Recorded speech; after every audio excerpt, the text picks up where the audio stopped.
Ngayon pong araw na ito mga ka-support, hayaan yung i-share ko sa inyo yung isang lugar na hindi ko pa napupuntahan kahit minsan. Madalas ko lang itong dinadaanan tong lugar na to talaga. Tapos bigla ako nag-decide na puntahan talaga siya. Hindi ako nagsisisi na pinuntahan ko to sapagkat napakaganda.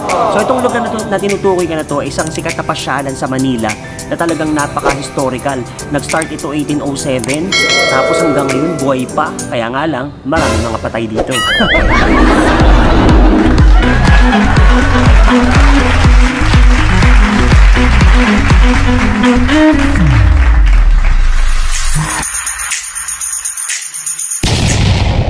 Hello mga ka-support! Welcome back to my channel. Ito po si Big Bibato. First of all, syempre, I wish safe kayong lahat, walang sakit at nasa bahay lang o di kaya naman yung nagtatrabaho ng maayos at gumagawa ng pera.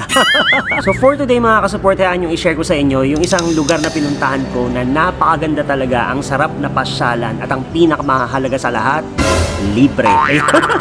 Ang lugar na ito mga ka-support na tinutukoy ko, ang Paco Park Manila Cemetery. Pagpasok mo pa lang, talagang napaka-ibang klase na talaga ng architecture na makikita mo. Wow, architecture? Ma-architecture ka. Pagpasok mo pa lang, yung arko pa lang nila, napakaganda na. Tapos biglang yung talagang pumasok ka ng gusto, talagang makikita mo na agad. Bubungan na sa yung napakalaking fountain, tapos marami mga malalaking puno, ang ganda ng sky. Tapos syempre yung pinaka-highlight ng lugar pag pumasok ka mismo dyan is yung chapel. Itong lugar na to mga ka-support, talagang pinagdadausan to ng mga weddings, yung mga students na gumagawa ng projects, yung mga magjowa na gustong mag-date, medyo tight ang budget, dito sila pupunta. Ang Paco Park Manila mga ka-support ay nag-start as a municipal cemetery noong 1807 dito mismo sa may Paco. So pag may mga namamatay na mga Spanish na mga mayayaman na nakatira dyan sa may Intramuros, doon dinadala, doon nila nililibing. Noong 1820 naman, bigla nagkaroon ng cholera outbreak dito sa Manila. So yun, nagkaroon ng mass grave, doon dinala lahat ng mga victim ng cholera. Syempre before wala pa mga di ba, mga gamot para sa sakit na yon katulad ng cholera, kaya ang daming nategi, kaya doon sila lahat inilibing. And then 1822 naman, yan yung parang official na open na talaga siya for for public. Again, para pa rin sa mga elite personality ng mga mayayaman na mga Espanyol. Diyan sila nililibing.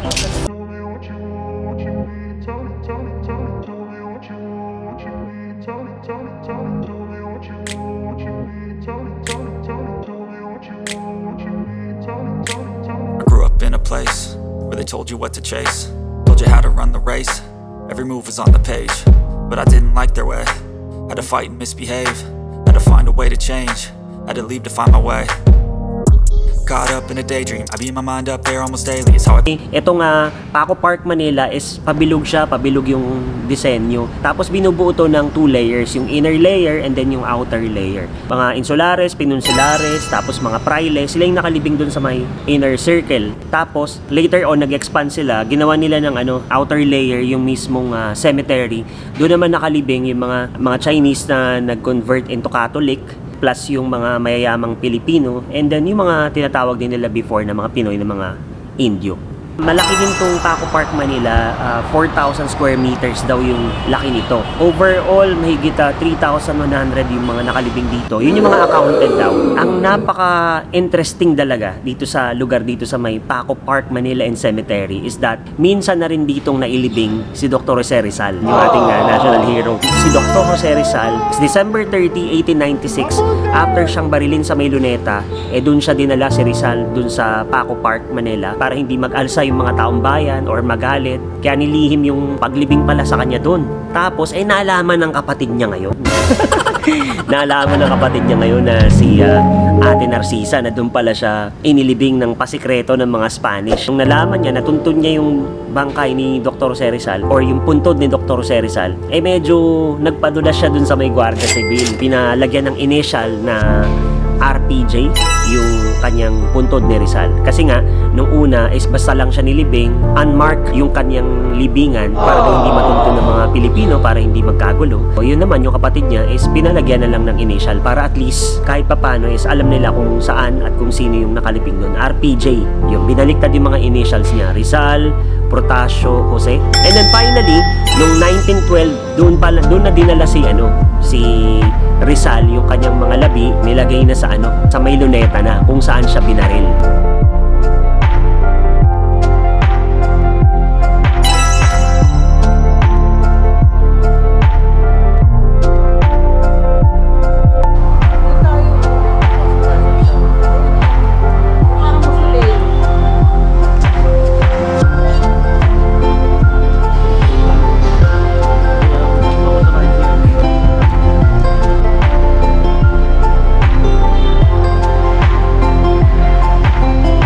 Aside kay Dr. Jose Rizal na inilibing noong December 30, 1896 doon sa may Paco Park Cemetery, meron pang isa. Actually, 3 sila na mga nakalibing dito. Ang chika nga rito is, after nila na ibitay or igarote sa Bagong Bayan na ngayon na Luneta, noong February 17, 1872, dinala ang 3 paring martir na palihim.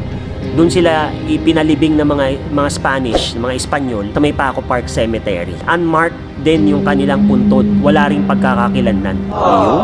So, di ba, napaka historical actually. Ang galing din parang naisip ko lang, doon nakalibing 1872 sa Paco Park, Manila ang mga Gombursa, which is ang mga Gombursa ayon sa aking pananaliksik.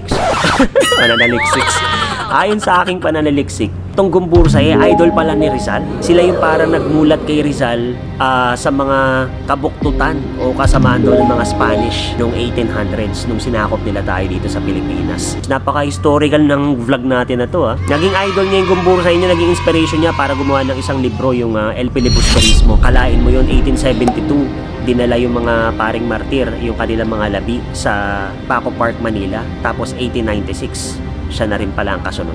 Interesting, nakakakilabot. Wow, ibang klase talaga ang history. Kaya mag-history na tayo.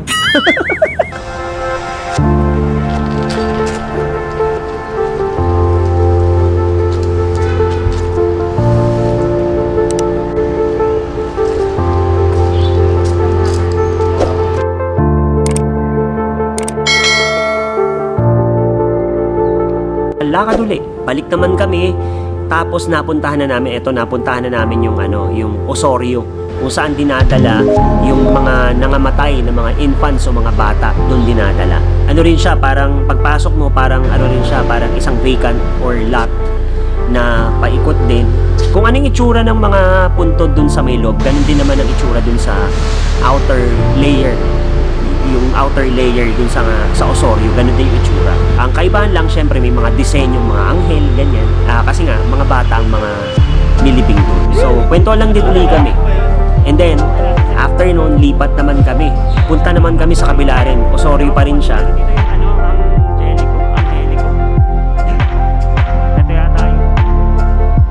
Tingin-tingin lang, basa-basa lang, wala. Basta iba lang yung pakiramdam talaga sa lugar na yun para bang may nagmamasid. Hindi, wala. Iba lang yung pakiramdam kasi alam mo nga na para kang binabalik para kang binabalik sa nakaraan. Tapos nai-imagine mo lang na ayun, na ganun pala ang mga nangyari before. Pabalik lang uli kami dito kay Rizal. Kay Gato sa Rizal. Very good. Thank you po. So, akit na kami dito. Yan. May walls din siya na paikot. Kalsada na yan.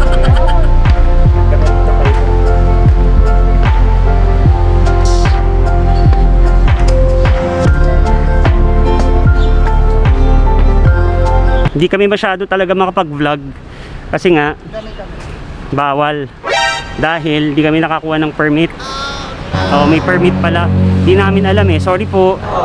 Pero at least papakita na lang namin sa inyo kung anong meron dito. So yung inner portion ng park and then yung outer, meron siya lahat taas.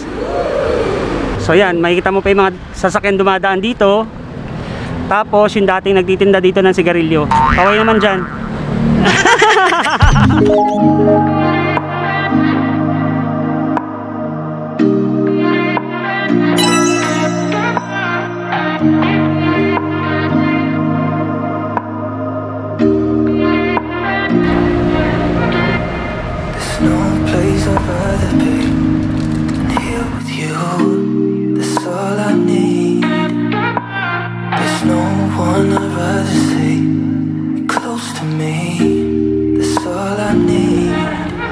If I could stay,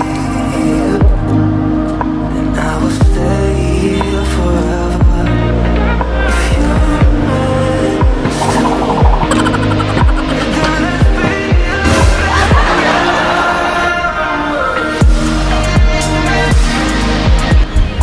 So nandito na kami sa may second layer, sa second floor uli. Second floor. Kung nasaan kami, di ba, na kung saan yung pinupuntahan namin, nakikita nyo rin. Tapos dyan naman yung Gombursa, inilibing. Unmarked din yung libingan nila.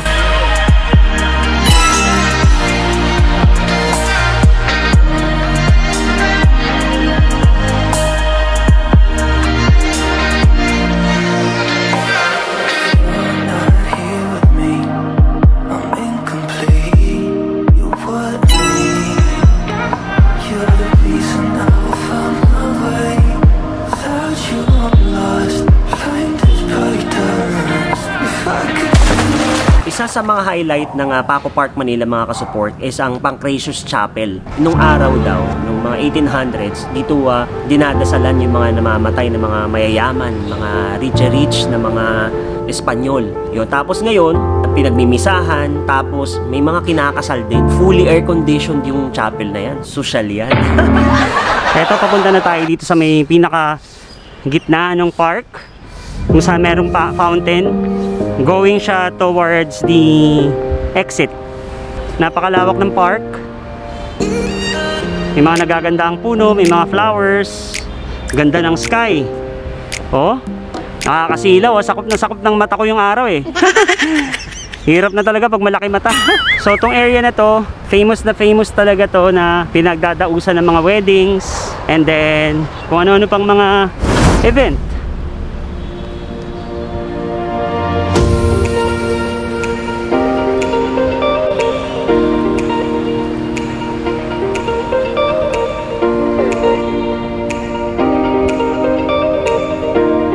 Sa aking pagpasyal sa Paco Park, Manila ay marami tayong natuklasan at marami din tayong natutunan na ang bawat lugar pala na ating pinupuntahan ay hindi lamang lugar na pasyalan. Ang mga lugar na ito, katulad ng Paco Park, Intramuros, Luneta, ay ang mga lugar na magdadala sa iyo, sa atin, sa ating nakaraan. So sobrang nag-enjoy ako sa trip na to. Kung kayo mga kasupport ay nag-enjoy, wala kayong gagawin kundi i-like lamang po tong video. Tapos kung hindi ka pa subscribe, paki-subscribe na ako mga kasupport. Thank you very much sa inyong lahat. I wish nag-enjoy kayo sa video na to. Hanggang sa susunod natin pagbiyahe mga kasupport. Ito po si Big Bibato. Paalam! Oh.